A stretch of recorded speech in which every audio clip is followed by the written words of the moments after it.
Hi everyone, and welcome back to Candid Campbell. I'm your host Olivia Hoff, and we are lucky enough to be joined again by the very busy and very hardworking Dean Campbell. So how are you today? Very good, very good. You don't need to gain extra points by saying such nice things. Well, please. So let's jump right into the show.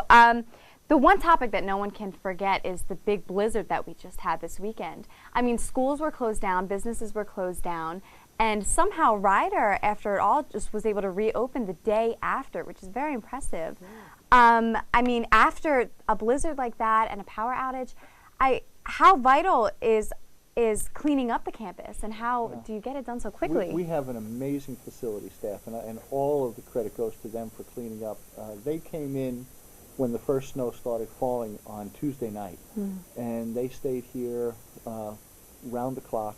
Wow. Scraping and doing, even the points where from my house I could not see the Bart Ludicky Center. It was coming down so hard. They were here and just working, and then, you know, not only the snow removal, but it was complicated by the trees that were falling down too, the tree limbs. So they did a yeoman's job. They deserve all the credit. They're the heroes. Them and the public safety, who really helped keep the students safe as well. They did an awful lot to help keep the roads safe, keep everybody safe. And I want to thank the students for not getting on the roads and allowing the facility staff to actually have the room to do the plowing that they needed to do. It was an amazing amount of snow. Oh, that was I mean, I'm very grateful myself for not having to do any shoveling. So. Yeah. Well, the only bad part about the whole thing is that those of you who park on campus have to dig out. Oh, including myself. Which is always a task, but you can get a shovel from public safety and facilities, and they'll help you out. That's a nice tool. So what exactly happened with the power outage?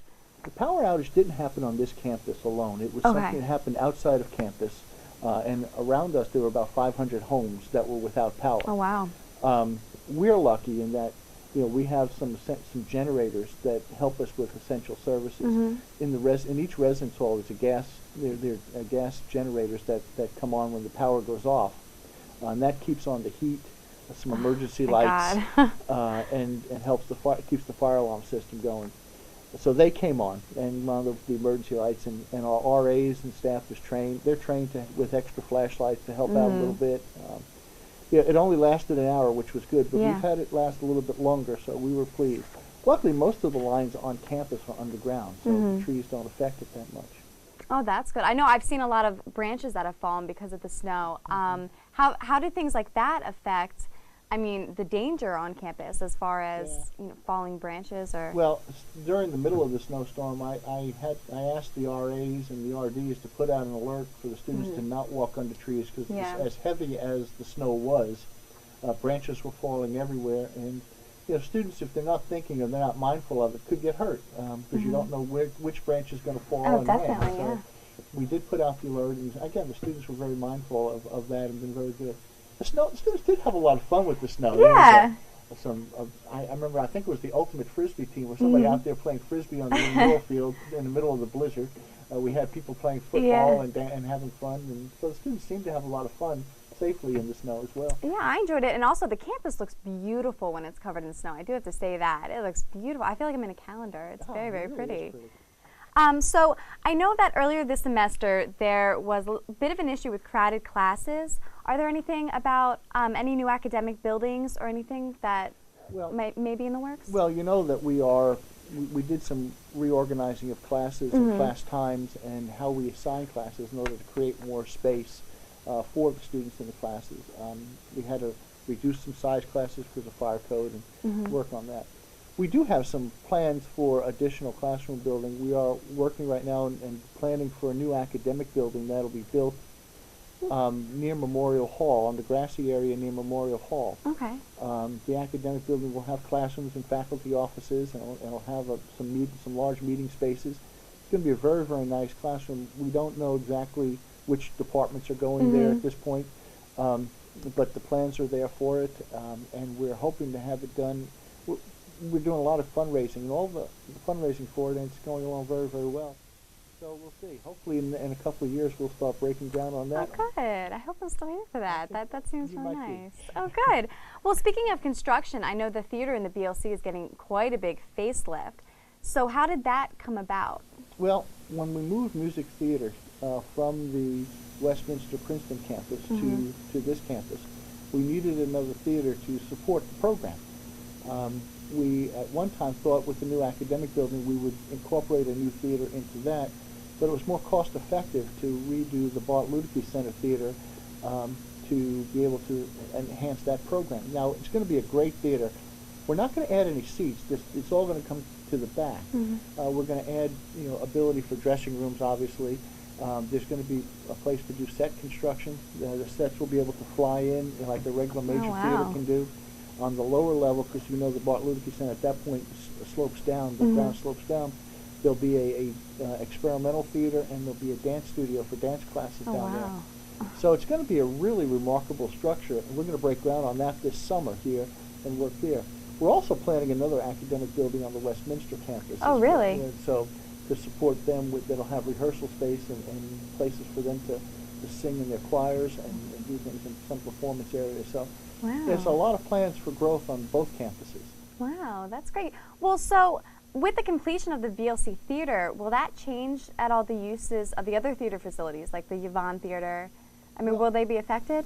Sure, what we'll have is two theaters for both programs, the theater program and the music theater program. But also, it will change, and the faculty are working all this out, because we will still be able to use the Bart Luedeke Center Theater for student programs. We're actually adjusting the stage and where the curtain comes down so that we can still show movies there in the BLC Theater for SGA. The SEC movies have comedians do lectures. So we're adjusting it so it can be both that part and a performance area. We're creating usage in the Yvonne Theater too. So all that's going to be worked out, and there's negotiations going on about how that's going to work. In the end, I think the students will find that they have more opportunities, which is the whole key. We'll have two major theaters for performance, and just think what that'll do for us. We instead of having two major productions, we'll have four. We'll be able to have more musical productions, more high-tech productions. I think it's going to be exciting for the campus.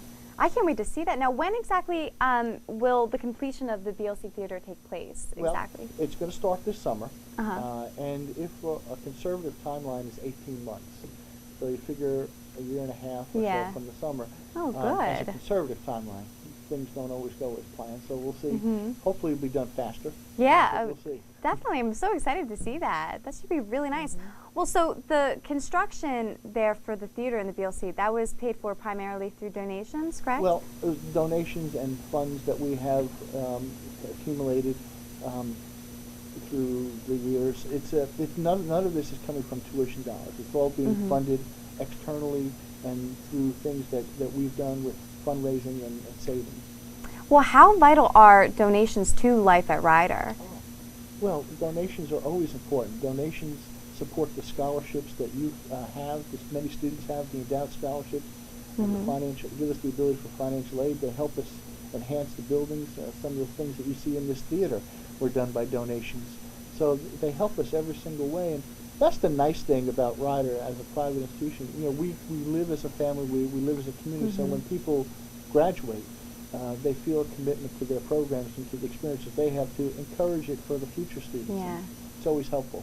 Oh, good. Well, okay, so we've seen a lot of changes on campus with the SRC and the West Village and BLC. So are there any other future changes we can look forward to on campus? Anything you can let us in on? Futures, you know, we have an academic building, a theater, and an academic building on the other campus quite a bit.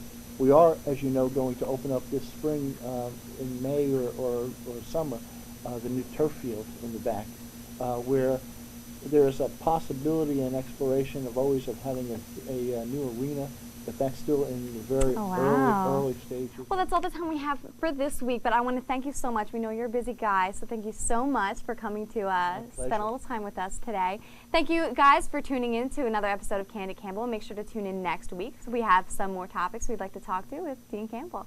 So thank you. We'll see you guys later.